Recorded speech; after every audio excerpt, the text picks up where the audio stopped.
Hello class 10. In our last computer class in chapter 2 library classes, we discussed how to convert characters to ASCII code and vice versa. We also discussed that using the ASCII codes, how to convert a character from uppercase to lowercase and lowercase to uppercase. Okay. The next topic is autoboxing.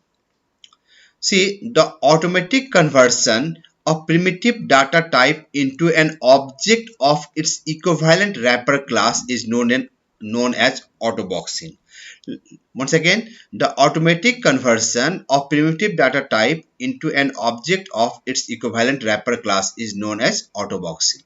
So see, example like int is a primitive data type. Int is a primitive data type. So you convert into its wrapper class. So what is the wrapper class of int? Integer. The same way double. What is the wrapper class of double? Double only D capital. So what is autoboxing? It is the automatic conversion that the Java compiler makes between the primitive types and their corresponding. Once again, autoboxing is the electronic conversion that the Java compiler makes between the primitive types and their corresponding objects wrapper class. See here, primitive data type is getting converted into wrapper class, and this process is known as autoboxing. This process is known as what? Autoboxing. What is its syntax? Syntax is wrapper class, object name, new, wrapper class, primitive value. Okay, for example, integer val equal to new integer 26. So here integer is the wrapper class, val object, new wrapper class integer 26. So the integer type data 26 is converted into an object val of integer wrapper class. Okay, the same way we can convert like double n equal to new double 15.47. Now what are the need of autoboxing? The first requirement is autoboxing is needed for the following purposes. First is to pass a primitive type data to a function that uses a wrapper object as function argument. To pass a primitive type data to a function that uses a wrapper object as function argument. Second, to add a primitive data in the list of array elements. To add our primitive data in the list of array elements. About array we will be studying in class 10 only. We have a separate chapter on array. Opposite of autoboxing is unboxing. Unboxing is the opposite of autoboxing.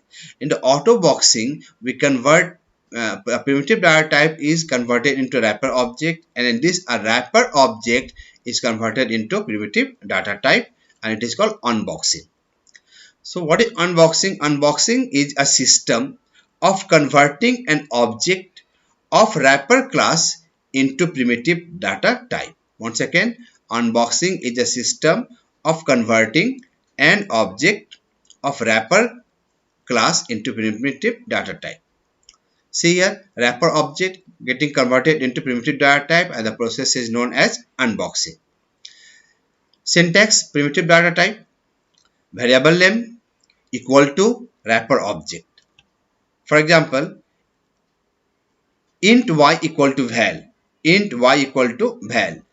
Int is a primitive type, y is the variable, and val is the wrapper object. What is val? Val is a wrapper object. See, the wrapper object is created here. Integer val equal to new integer 26. Okay. Now, what is the need of unboxing? When the value from the wrapper object is to be passed to the function having primitive argument. Once again, whenever the value from the wrapper object is to be passed, like wrapper object here, what here? Val. So whenever the value from the wrapper object is to be passed to the function having primitive argument. Now when a data from array list is to be used as a primitive type data. Second is what? When a data from array list is to be used as a primitive type. So see, another example, unboxing, like integer. Integer is a wrapper object converting into int. Int is a primitive data type. December double. D capital is a wrapper class converting into double. D small is a primitive data type. So these are the two terms, that is the auto boxing and unboxing. So in this chapter, what we have learned about the JDK, we have learned about the JCL, we learned about the keyword import. What is keyword import? Keyword import is used to include a package in a Java program. Then we learned primitive data type. Primitive data types are the fundamental or basic data types which are created by the system developers, and these data types are designed to declare a variable that can contain a single element. Okay, then the second one is the user defined data type or composite data type. Then we discuss the differences between the primitive data type and composite data type. First difference, it is a fundamental data type. Primitive data type is a fundamental data type. Composite data type is a set of primitive data types. Second, primitive data types are defined by the system developers and composite data types are defined by the users. Then we discuss about the wrapper class. What is a wrapper class?